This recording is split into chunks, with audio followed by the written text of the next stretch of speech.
Okay, Rosemary asks, what if a child gets survivor benefits and was denied SSI due to the amount from survivor benefits being higher?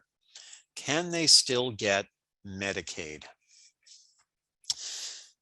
That's a great question, Rosemary. I apologize in advance for not being able to give you a complete and thorough answer that would be specific to your situation. However, I will promise to stick around after the presentation is over if you'd like to question me individually about the specific circumstances of the child that you have in mind. But what I'll say generally is that Medicaid, sure, I'd be happy to. Medicaid or medical assistance is a benefit with many ways to qualify. There are actually, the last time I checked, something like 50 different ways to qualify for Medicaid in the state of Maryland. So far, we've talked about only one of them. A person who gets any amount of SSI is automatically eligible for Medicaid or medical assistance. But there are a variety of other ways too. So just because your son or your daughter does not get SSI does not mean that they will not be eligible for Medicaid, for medical assistance, some other way. Okay. But I just don't have time to go into the specifics of your situation now. But Rosemary, please, stick around after we're done, and I'll be happy to try to identify an alternative way to get Medicaid for the child you have in mind. Okay, Tricia asks, how long does it typically take to hear something after you apply for SSI? I'm going to answer that in a moment. I'll come back to that, Tricia. And next question, can you comment on the usefulness of getting guardianship for an adult disabled son to ensure that we can navigate the process to maximize the SSI payments and establish the unrelated border, etc. If eligible, is guardianship helpful to deal with SSI and other agencies since our son is not capable to lease and other legal stuff? Wow, what a complex topic. Great question.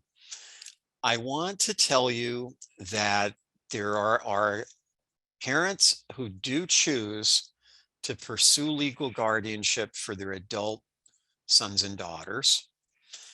It's an expensive proposition. You have to hire an attorney to represent you and to represent your son or your daughter, and you have to pay all the court costs. So it's expensive. It is also the most restrictive way to support and help protect your son or your daughter. There are alternative ways. And I'm very pleased to announce that in the last session of the Maryland General Assembly, a law was passed, a bill was passed that provides for something called supported decision making. So it's a legal process that enables a parent or another person to assist a person with a disability in key decision-making processes, which could involve medical decisions, property or financial decisions, etc. So you do have alternatives to guardianship now. And I always recommend pursuing alternatives when possible. And this new law, I believe, will be taking effect either in July or October. I'm not certain, but that's something to look into. Supported decision making, it's now called. Okay. Franny says, we were told by SSA we don't need guardianship. I can also say that guardianship is not helpful in the SSI process. It's really not, really not necessary, not even helpful. Guardianship would be an issue you would pursue for other reasons. Jody says she got guardianship. It was less than $2,000. That's the cheapest I've heard. Very good. Gunsha asks, if the child is under the parent's health insurance, is that considered income? Luckily, it is not. The parent's health insurance, even though the parents are paying for it, if you're covered, if you've got your child covered on your health insurance, that's not considered income to your child. And can one person have both private insurance and medical assistance at the same time? Yes, they can. The private insurance would be primary. The medical assistance would supplement the private insurance. And if you have three kinds of insurance, the medical assistance or Medicaid is always last. Okay, and the question for Jody, can you share the legal team you used? That would be helpful if you'd like. Okay, Mark Martin LLC. Thank you, Jody. All right, still going to be coming back to your question, Tricia, about how long it typically takes to hear something after you apply for SSI.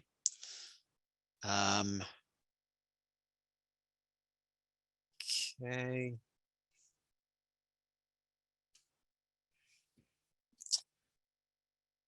So is it easier to qualify for SSI once you're 18? Well, as I've already said, yes, quite often, because usually children are not eligible because of their parents' money.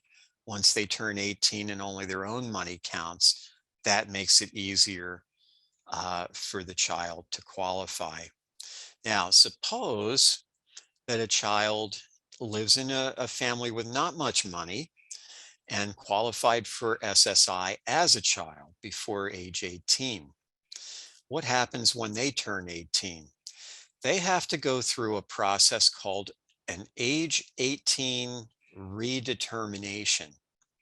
And that's where Social Security checks to see if the former child, now an adult, meets that adult definition of disability. Because only if they do meet that definition can they continue to get SSI as an adult. Okay, but that would only be for children who started out getting SSI before they were 18 and then reached the age of 18. And Social Security would automatically contact you, the family, to initiate that process. Okay. How about children who receive waiver benefits under age 18, like the autism waiver?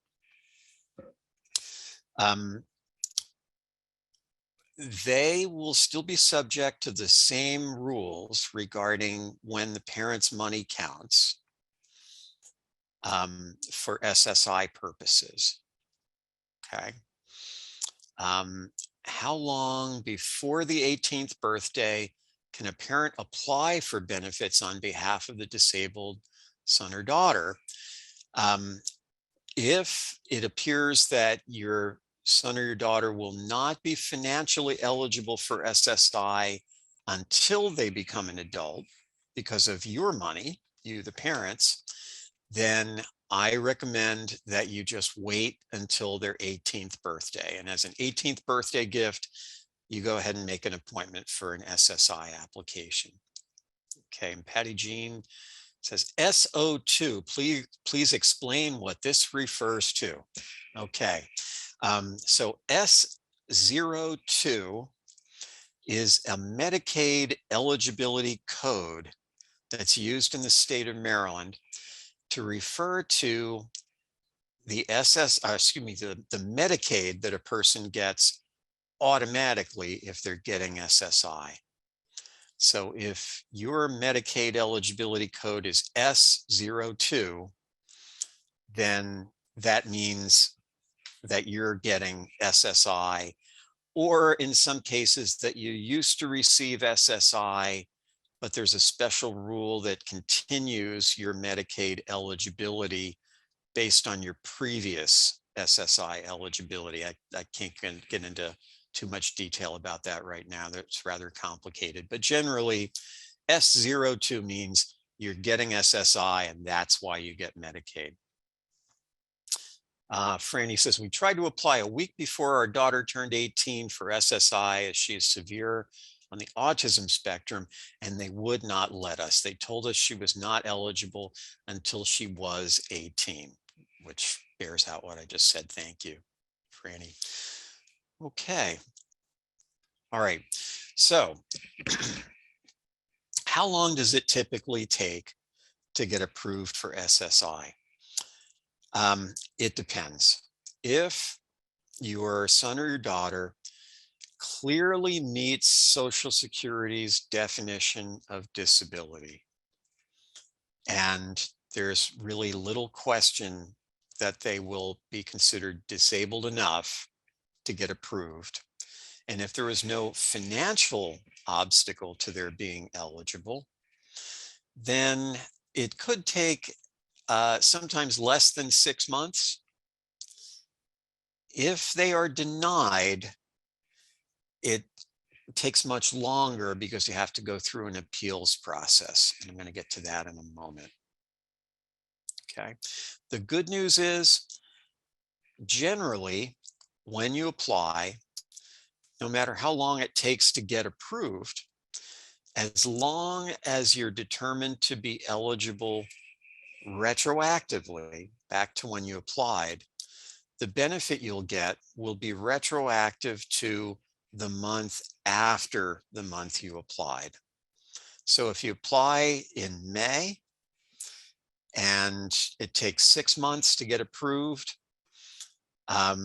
your son or your daughter should get their initial SSI payment should be retroactive to the month after the month you applied, namely the month of June. And they would get like 5 months worth of SSI payments in a lump sum. Sometimes if the lump sum is large, they may issue it in installments.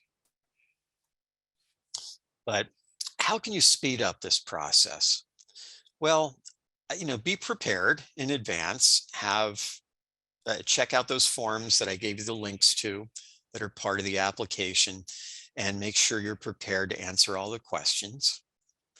When you're filling out the forms, particularly the disability report, remember when you're describing your son's or your daughter's activities, especially if your son or daughter is an adult, especially activities that relate to work, like standing, walking, lifting, handling, seeing, hearing, speaking, understanding, and following instructions, etc.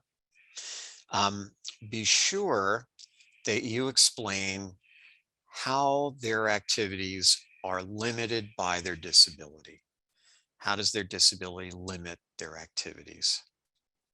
So generally, when you're supporting your son or your daughter, naturally, you want to emphasize their strengths, play to their strengths. Unfortunately, when you're applying for SSI, you have to play the deficit game. You've got to underscore their needs rather than their strengths. Okay. So I once asked the person in charge of the unit who reviews the disability portion of applications for SSI in Maryland. I asked her, what is the single best advice you would give families who are applying for SSI about how to speed up their applications? Without hesitation, she said, tell them to get their own medical and school records and submit them either with the SSI application or afterwards. And that's exactly what I thought she would say. If you ask a lot of people at Social Security, they'll say, oh, you don't have to do that. You don't have to get those records because your son or your daughter is signing a consent form that will authorize Social Security to get those records from the school, either doctors, etc., which is true. But if Social Security requests those records from doctors and schools, they typically take a lot longer to get them than if you request them. I'll give you an example. I was assisting a man to apply for SSI some months ago. And he was denied because they said they didn't have enough evidence to show that he met the disability criteria. And I said, well, did you get such and such a record from a particular doctor? And they said, well, we requested it, but the doctor never replied. And I said, well, thank you very much. I contacted the doctor's office myself. I requested the records, sent them a consent form. They sent the records to me, and I forwarded them to Social Security, and then the guy was approved. Okay. Now, Social Security asks you for more information. It's common sense that you want to give it to them as soon as possible. Now, here's something fairly little known. When you apply for SSI, it's not Social Security that's making the decision about whether your son or daughter is disabled enough to get benefits. It's actually a different agency.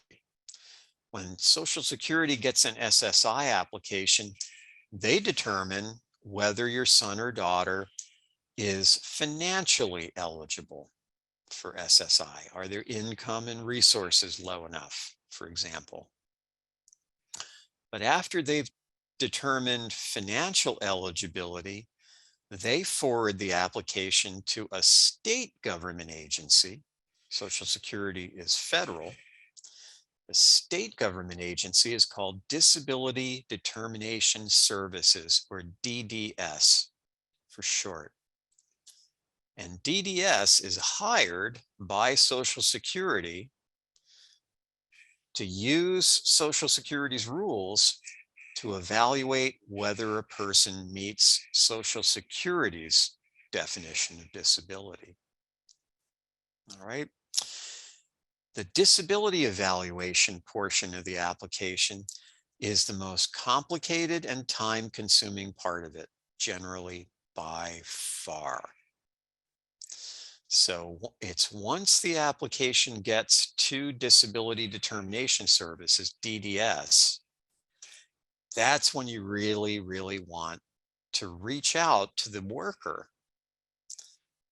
and make sure they've got all the information they need to make that decision. So once you've applied, you can periodically contact your local Social Security office and keep asking them, do you still have the application? Has it been sent to DDS? Once they've sent it to DDS, you can call the phone number on this slide, 410-308-4350, and find out who the worker is at DDS who's assigned to your family member's application. Get the name and phone number for that worker, contact them, and act like you are their best friend. You want to be sure they've got all the records that you may have submitted. If there's anything else they need, you'll do all you can to get that information and forward it to them, provide it to them however they prefer, whether by fax or snail mail or whatever. But that's your quickest way to speed up the application process, making sure the DDS worker has all the records they need. Now, if You've done your best. You've gotten them all the records that are available, and they're not satisfied that they have enough evidence to decide whether your son or daughter meets their disability definition. They will schedule a medical evaluation that they pay for with a consulting doctor on their list. And if they do that, make sure you keep the appointment. Otherwise, it will delay the process a good bit.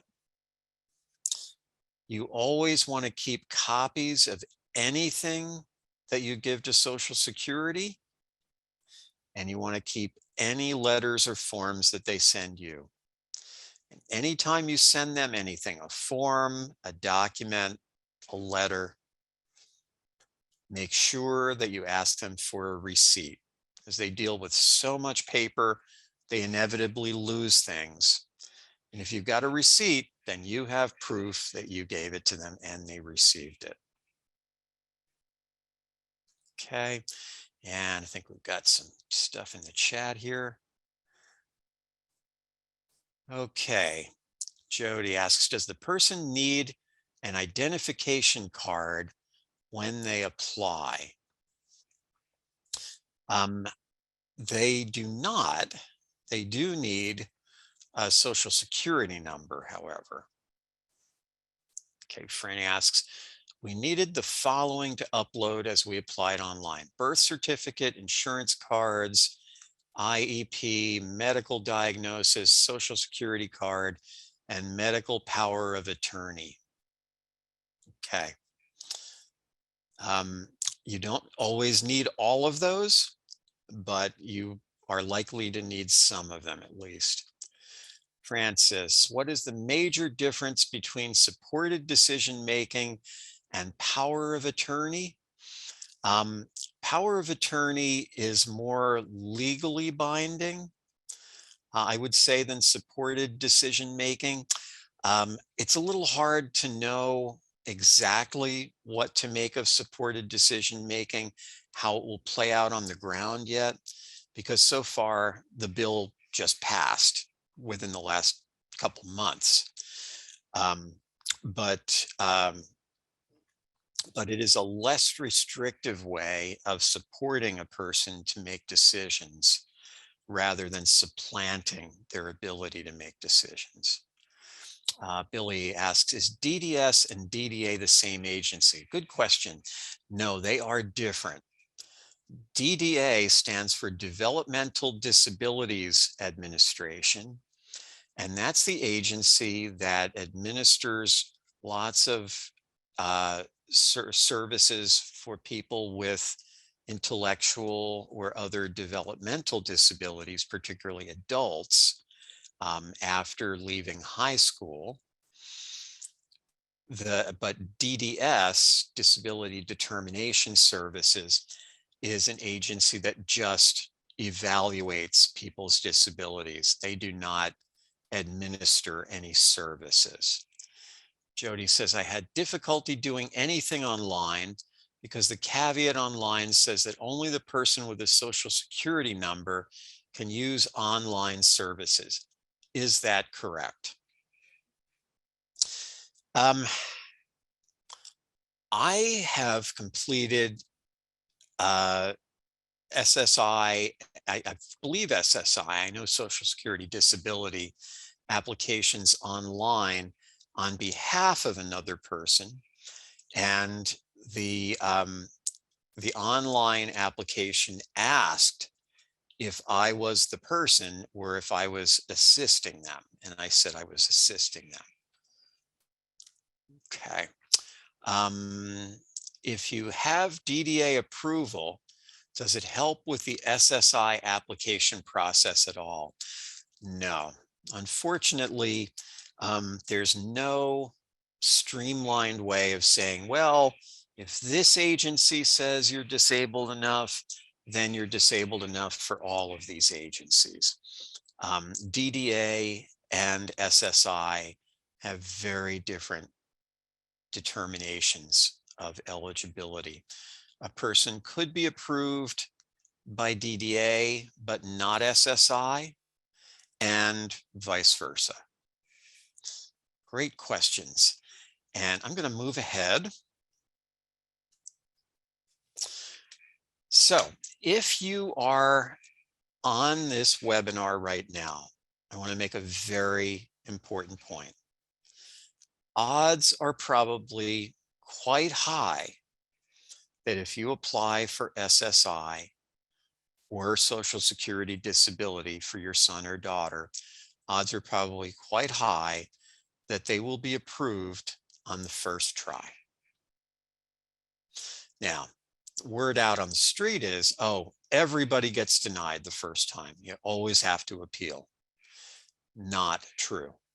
Now, nationwide, it is true that for people who apply, only about 30% or so get approved on the first try. But that includes people with back problems and, less severe disabilities. Many of whom apply for benefits from Social Security. But if you're participating in this webinar, your son or your daughter probably has a much, much greater chance of being approved initially. And so it's worth putting some effort into those tips I gave you to try to speed up the process, because they could very well be approved on the first try. If they are denied, however, you should definitely appeal. You can use the request for reconsideration form that's linked on this slide. Reconsideration is the first stage of appeal in the Social Security process. And look at why they were denied. Odds are excellent that it will be because their disability was not considered severe enough. Where the disability was not considered to have limited their ability to do substantial work. If that's the case, then try to get more records or better records to prove that your son's or daughter's disability is severe enough to meet Social Security's definition. If you're denied again, which is likely, then you want to appeal again. But the third try, the second appeal, is usually the charm. That's where more than half of SSI applications that were denied the first time get approved the third time, the second level of appeal. Okay. Unfortunately, the first level of appeal is not often successful because the person who's deciding it is essentially the person in the next cubicle over from the person who denied you the first time. They don't usually overturn their coworkers' decisions. But the third try, the second appeal, is where you have the best shot of winning if you were denied the first time. But one more time, if you're on this webinar, your family member probably has a quite good shot at being approved on the first try. And you should put some energy into that initial application. Okay. Jody says, my son was approved initially. Yes, I don't doubt it. I'm glad to hear it. Okay. All right, I'm going to pause for any other questions before we get into my favorite part of this session.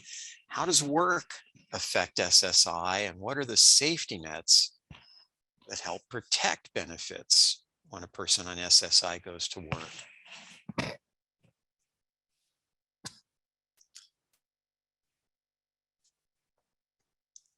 Okay, if there are any questions or comments, please feel free, put them in the chat.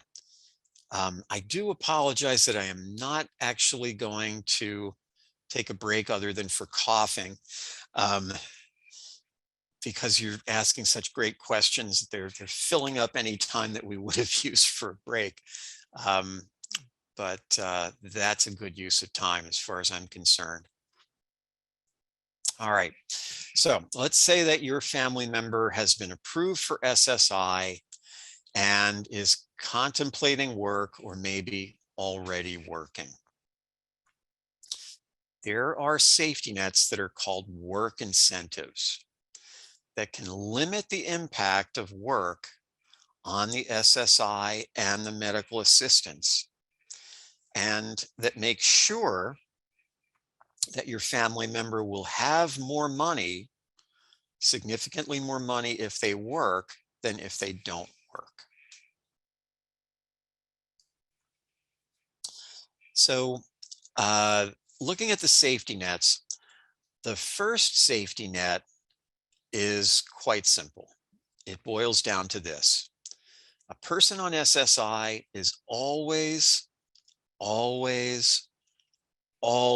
better off financially if they work than if they don't work.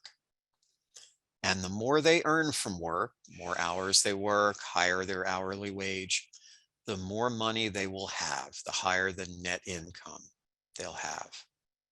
Okay, so how does that work? Well, here's why. Earlier, we talked about a metaphor or an image in mind, an analogy, where I said as a person's other income goes up, their SSI goes down. If that's the case, then if you go to work, how can you come out ahead? Your earnings go up, your SSI goes down, they cancel each other out. You don't have any more money than when you started, right? Unfortunately, that's not right. Because when a person goes to work and their earnings go up, their SSI does decrease, but not dollar for dollar by the amount of their earnings. Their SSI goes down by less than half the amount of their gross wages. And as a result, they come out ahead. So I'm going to show you pictorially with a bar graph an example of this in a moment. But let me just say, we've got a person who starts out with the maximum SSI of $841 a month. And they start working and their earnings gradually go up, their SSI gradually decreases. They can earn $1,766 a month gross wages and still get $1 of SSI. So before their SSI gets reduced to $1, they'd have to be earning, they have to have their earnings go all the way up to over $1,700 a month. So is that person going to be better off working or not working? Obviously working. Not working, they're getting only $841 a month of SSI. If they're working in this example, they're getting $1,766 a month of wages plus $1 of SSI. Their total income is $1,767 a month, which is more than double what they started out with when they were getting only SSI. And even after any taxes they'd have to pay on their wages, they'll still be way ahead of the game, have considerably more net income working than not working. Okay, so here's an example. Marshawn starts out with the maximum SSI, gets a job making $15 an hour. First, he works 15 hours a week. Then his hours get increased to 25 a week. And finally, he bumps up to full-time, 40 hours a week. And this bar graph shows you what happens to Marshawn's net income. In blue, you'll see his SSI payments. In orange, you'll see his after-tax wages. So I estimated what his taxes would be and subtracted that from his wages. So you'd see what his true net income would be after taxes. So in the first column, he's getting only SSI of $841 a month, and that's all in blue. The second column, working 15 hours a week, you can see the blue column, the SSI, is substantially reduced. It's only roughly half what it was to begin with. But adding his after-tax earnings in orange on top of his reduced SSI, you can see that his net income is a lot higher than when he wasn't working. In the third column, when he bumps up to 25 hours a week, the blue SSI piece is very small, but his after-tax earnings in orange added on to that bump his income up enough that his net is still significantly higher, working 25 hours a week than working 15 hours a week. And finally, working 40 hours a week, his earned income is high enough to reduce his SSI to 0. You don't see any blue left in column 4.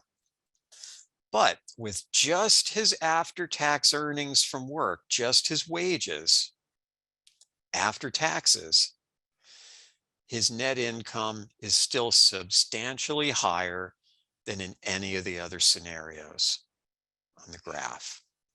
Okay, so the more money he earns, the more hours he works, the more money he has, the higher his net income. The second safety net is that there are some special work incentives that people may be able to use in some cases to keep their SSI payments higher than they would be under the usual rule. And the first one I want to tell you about is really important because it's only for students who are under age 22. And I'm going to assume that that includes family members of a fair number of you. If a student is under age 22 and they're regularly attending school or including high school or college or a vocational training program, a job training program, if they're getting SSI, they can earn up to over $8,200 a year in gross wages and not have their SSI reduced at all.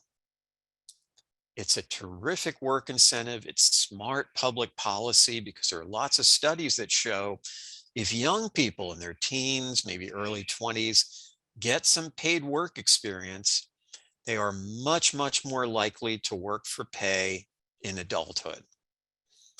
So Congress implemented this rule and said, good, then we want young students to get work experience so that they're more likely to work later in life and not be as dependent on benefits for the rest of their lives. So they provided a great incentive for students under age 22 to work, which is not reduce their SSI at all unless they're earning well over $8,000 a year gross wages. So here's an example of a person, a student under age 22, starts out with only the 841 SSI in the first column in blue, then starts a job working 10 hours a week, making $15 an hour. You can see the blue is not reduced at all. They keep the full SSI in addition to their wages after taxes in orange. And at that level of earnings, they could work, I believe, the entire year and still keep the full SSI benefit. So it's a great work incentive, but it's only for students under age 22. Once a person stops attending school or a job training course, or they reach age 22, whichever comes first, they can no longer use that work incentive. But there are some other special work incentives they might be able to use. So let's say that your student is now has now left school or turned age 22, can't use the student earned income exclusion, they may be able to use one or more of several other work incentives. If they pay for any disability-related expenses needed for work, specialized transportation, medication copays, medical services, assistive technology, attendant care, et cetera, um, they may be able to use a work incentive called impairment-related work expenses. You get to deduct the costs of those disability-related expenses the person pays for out of pocket. That gets subtracted from their so-called countable income, the portion of their income that Social Security counts against SSI. And if their countable income goes down, their SSI goes up. So that can keep the SSI payments higher than they would be otherwise. If the person on SSI meets Social Security's definition of blindness that I mentioned real early, then they can deduct almost any work-related expenses from their countable income, and that can keep their SSI higher, even if those expenses have nothing to do with blindness. Some people on SSI want to pursue a work goal. They want to have a full-time job in a particular field, or maybe even start their own business. And they need to pay for certain expenses to reach that goal.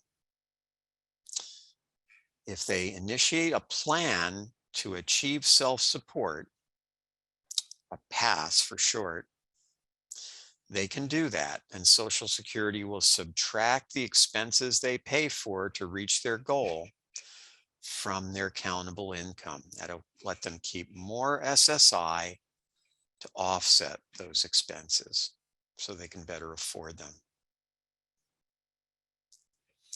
The third safety net is my favorite. This is really a double safety net, and this is really important. This safety net is particularly for someone like Marshawn when he was working full-time.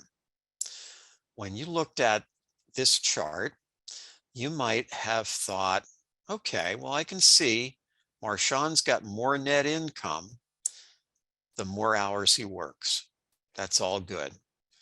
And working full-time is when he's got the highest net income. That's great.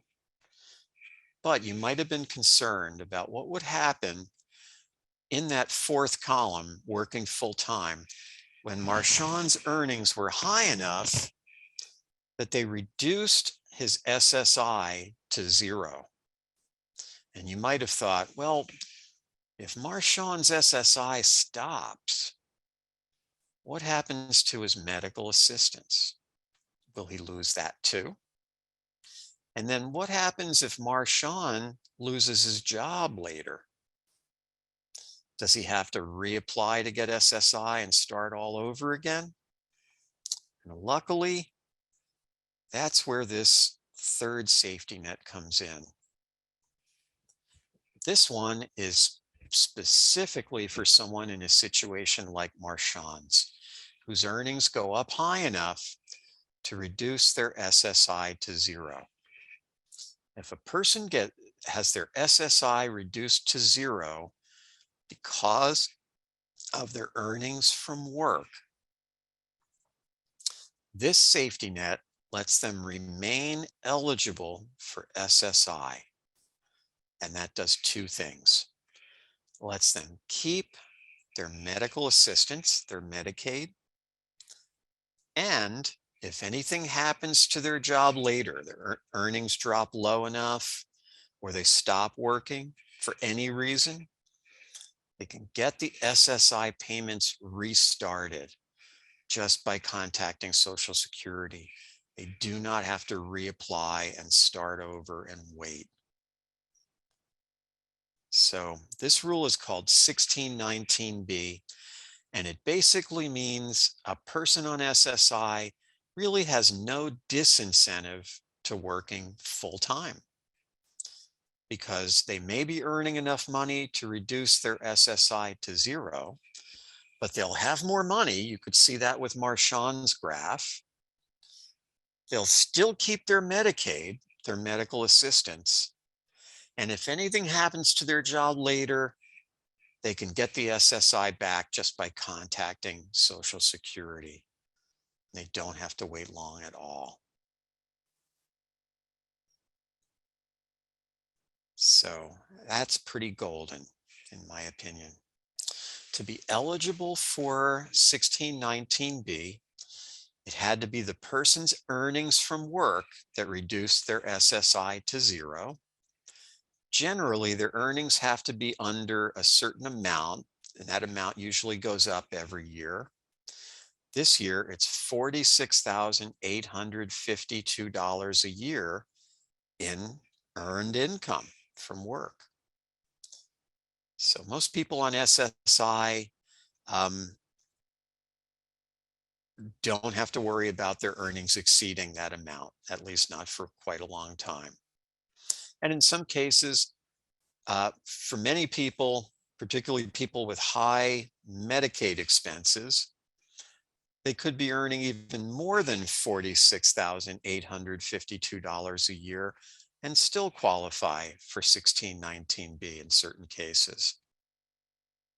Now, the person still has to keep their countable resources or assets under $2,000 or $3,000 for a married couple. They have to continue to need Medicaid, and you can show that you need Medicaid just by using it once a year. And there can't be other reasons that your SSI stopped besides earnings. If your disability literally got better, you were no longer medically disabled, if you won the lottery, if you landed some big pension, then you would not be eligible for 1619B. But if you meet all these criteria, and it's your earnings that caused your SSI to stop, then 1619B can be for you.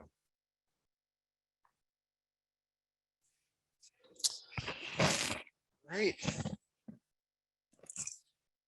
And before we go through a fairly quick review of Social Security disability, I want to pause, give you a chance to catch your breath, see if anyone has any questions or comments. Okay, see something in the chat. Franny has to head out. Okay, you're welcome, Franny. Thank you for participating. And we are scheduled to go through 8:30, and I will stick around a little longer. I've already promised to answer one individual question about Medicaid eligibility in another way. Okay, Ginny asks, what if they get married? How does that affect SSI? Great question. And I want to answer that one slowly. The impact of marriage on SSI depends on who you get married to. If you marry a spouse who also receives SSI, then it's going to have a negative impact on the SSI amount for the couple. Okay, so what do I mean? Let's say that two people who are both receiving the maximum SSI of $841 a month get married and move in together.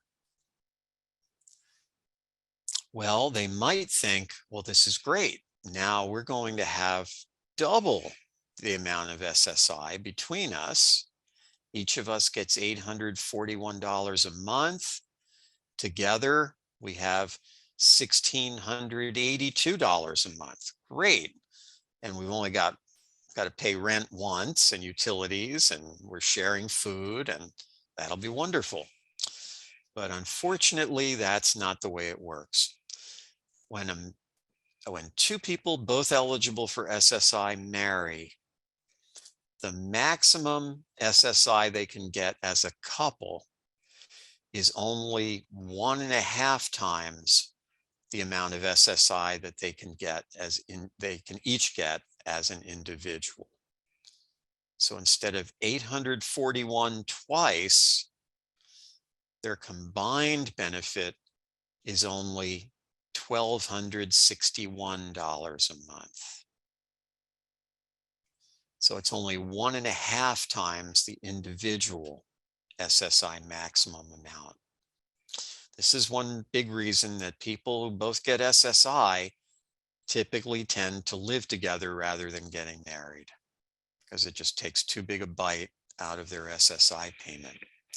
What if a person on SSI marries a spouse who's not eligible for SSI, but the spouse has other income? Maybe the spouse is getting Social Security disability, or is working for pay, or maybe getting both. In that case, a portion of the spouse's money counts against the SSI eligibility for the spouse who gets SSI. And that can cause the spouse's SSI benefit to be reduced in much the same way that children under 18 can have their SSI reduced or eliminated because of their parents' money. Okay.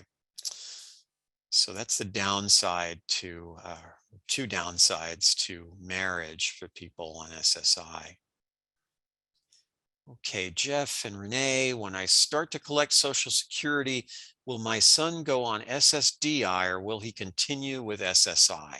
Okay, that's a great question, and we're going to get into that now when we talk about Social Security disability. I have to apologize, I don't have enough time to go into lots of detail about Social Security disability, but I'm going to summarize some major points. First off, Social Security disability, although it's also a cash benefit that people get based on disability from Social Security, like SSI, is very different from SSI. It's similar in some ways, very different in others. How is Social Security disability similar? Has the same disability definition as for SSI for adults. So if an adult is disabled enough to get SSI, they're disabled enough to get Social Security disability. All right. But that's where the similarity ends. SSI, remember, to be eligible for that, you have to meet the definition of disability, and you have to have not much money. Have to have income and resources below certain limits. Social Security disability is real different. It's based on disability and on the person with a disability or a particular family member of theirs having worked and paid into the system. What do I mean by paid into the system? That means you paid Social Security taxes on your earnings from work. That's very much like paying your insurance premiums. If you've paid enough Social Security taxes on your earnings over a designated period of time, then you can qualify for Social Security disability.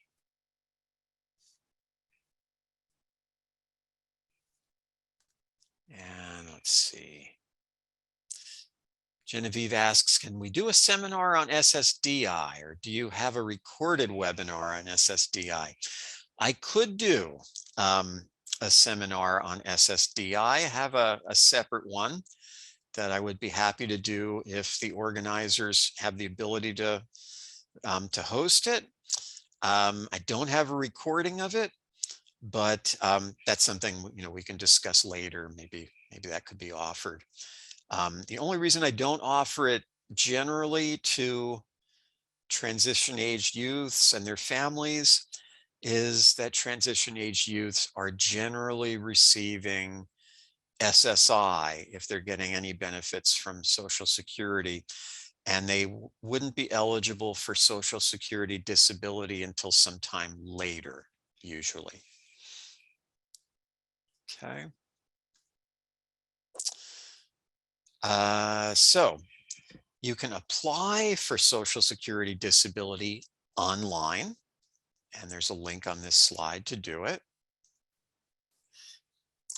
Once you qualify for Social Security disability and you've been eligible for it for 2 years, you get medical insurance called Medicare. So with SSI, you got Medicaid, also called medical assistance, and there was no wait. As soon as you're eligible for SSI in the state of Maryland, you're eligible for Medicaid or medical assistance as well at the same time. When you get Social Security disability, the medical benefit that comes along with it is Medicare, which is very different from Medicaid. And the downside is you're not immediately eligible for Medicare. You got to wait 2 years.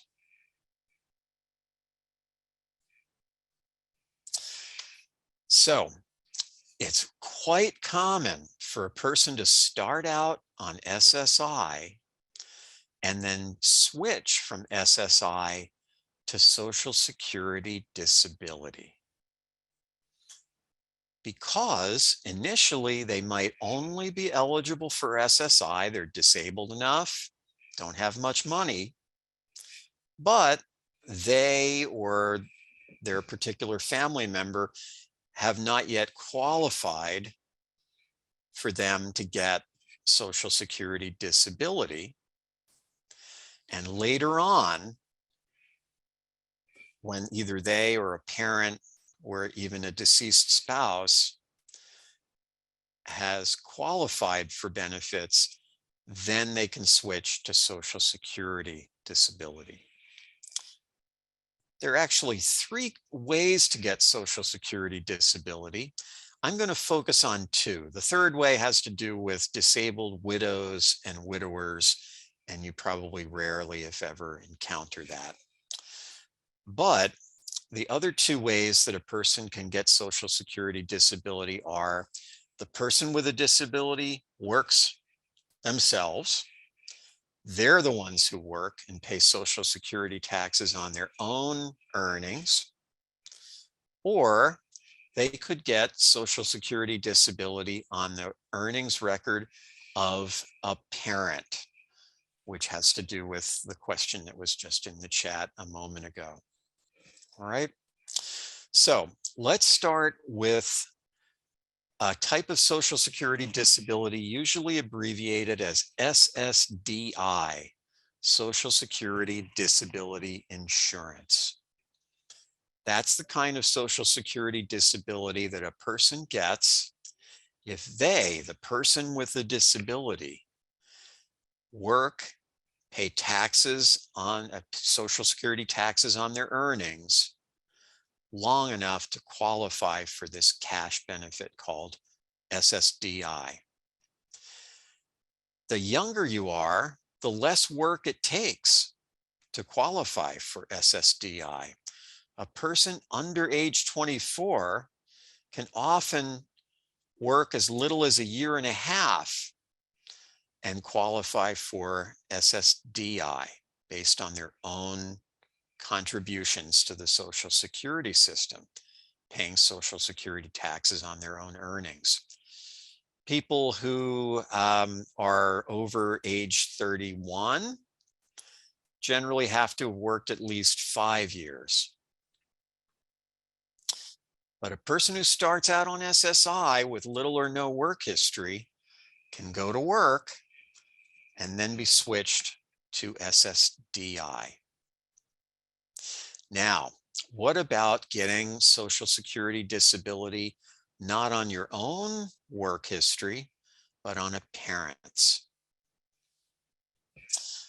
There's a benefit known as CDB, and that stands for Childhood Disability Benefit. It has another name, following one of those rules for bureaucrats trying to confuse the public. It is also known as Disabled Adult Child, or DAC. To be eligible for that, the person with the disability has to be an adult, at least 18 years old. Their disability had to start before age 22. And they have to have a parent who is now either getting Social Security retirement benefits, or the parent is getting SSDI, Social Security Disability Insurance, or the parent is deceased. And the parent is the one who worked and paid the Social Security taxes on their earnings. So if a person meets those criteria, they can get that childhood disability benefit, that CDB benefit, on their parents' earnings record. That does not reduce the amount of the parent's retirement or disability benefit. This is something that the son or daughter would get separately. So if your son or daughter gets SSI now, and you, the parent, are considering drawing your Social Security retirement soon, when you do, be sure you apply for the childhood disability benefit for your son or your daughter. They will likely get a significantly higher monthly benefit than the amount of SSI they get. The CDB benefit they'll get will replace their SSI and give them more money, most likely.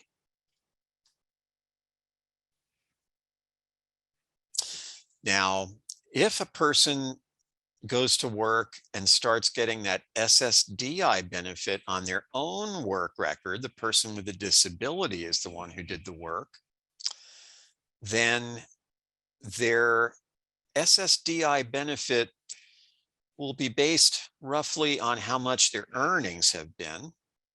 They apply a formula to your average lifetime earnings to figure out your benefit amount. And if that benefit amount is low enough, then you could get a partial SSI payment as well. If the SSDI benefit is high enough, then the SSI would stop along with the medical assistance. But there's another way to get medical assistance. Remember, I said there are over 50 different ways. It's called the Employed Individuals with Disabilities Program. And that's a different way that working people with disabilities can get medical assistance. So if a person's SSI stopped because their SSDI was too high, but they're working, they could use the Employed Individuals with Disabilities Program to keep their medical assistance. If you switch to that childhood disability benefit from SSI, the CDB benefit, again, if the CDB amount is low enough, you could get a partial SSI benefit. If the CDB is high enough, then the SSI would stop, but there's a protection that lets you keep your medical assistance in that case. Okay, I imagine people are burning out now, so I'm going to be very brief and wrapping up here. Suppose you get Social Security disability and you're working. There are work incentives. There are safety nets in the Social Security disability program too. There are some safety nets that let you earn a certain amount of money and keep your full Social Security disability benefit and your Medicare. There are work incentives that let you keep your Medicare indefinitely even if you work your way off Social Security disability. And there are work incentives that let you get your Social Security disability back quickly and easily if you've worked your way off it, but then something happens to your job later. And finally, how can you get help using these work incentives, these safety nets? You can get free benefits counseling. All you have to do is call 866-968-7842. If the person you're calling on behalf of is getting SSI or Social Security disability, and they're either working for pay or trying to, then you'll get referred to a project called the Maryland Work Incentives Network, and they'll provide free expert benefits counseling to help you navigate the work incentives. And if your son or your daughter has a case open with the Maryland Division of Rehabilitation Services, or DORS, ask their DORS counselor to arrange benefits counseling for them. DORS provides it in that case. Okay, I talked about the Employed Individuals with Disabilities program. Provided one additional slide about eligibility for that. 2 slides, I'm sorry. But I think by now you're probably hoping to get one more thing out of this webinar, and that's yourself.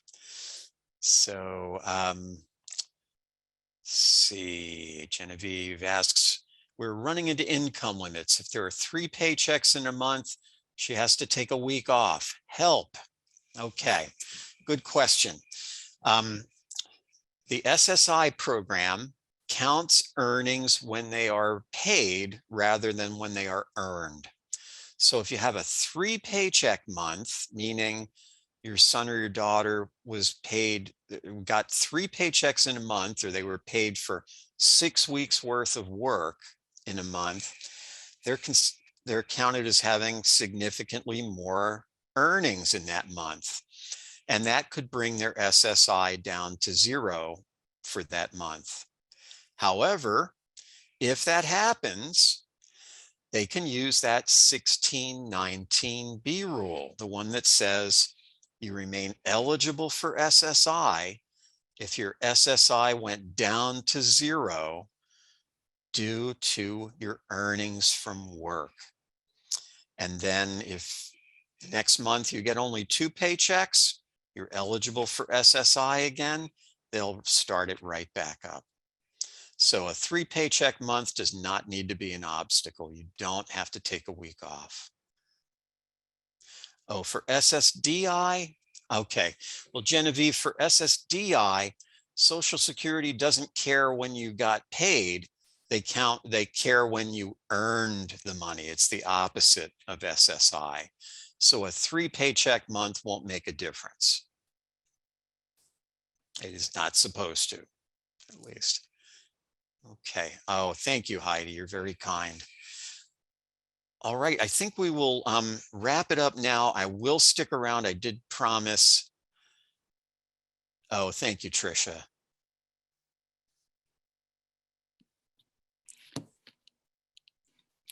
Dawson, did you want to wrap things up? Michael, if people want to contact you, would you want to put that in the chat? I will. I do want to specify that I am a private consultant. And while I do private consultations, I do charge for them. And let me put my information here. For people that are just meeting Michael, there was no other person we considered to be our presenter tonight. He was our #1 choice and has been for many years. And we will continue to access Michael throughout the years to come. As long as he's willing to do this, we're willing to have him come to our workshops.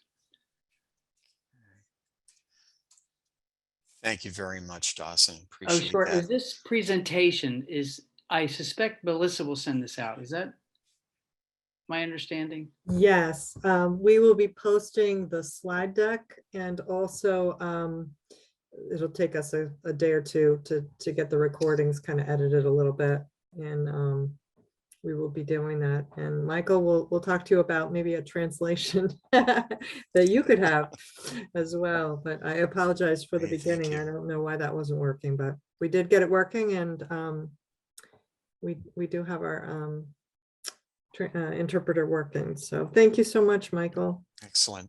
And we had Thank you, somebody who everyone. had a question, a specific question. Did we get that addressed, or you want to stay on with that? I will stick around. Okay, that's fine. And if anyone else has individual questions, I'll stick around for a little bit longer.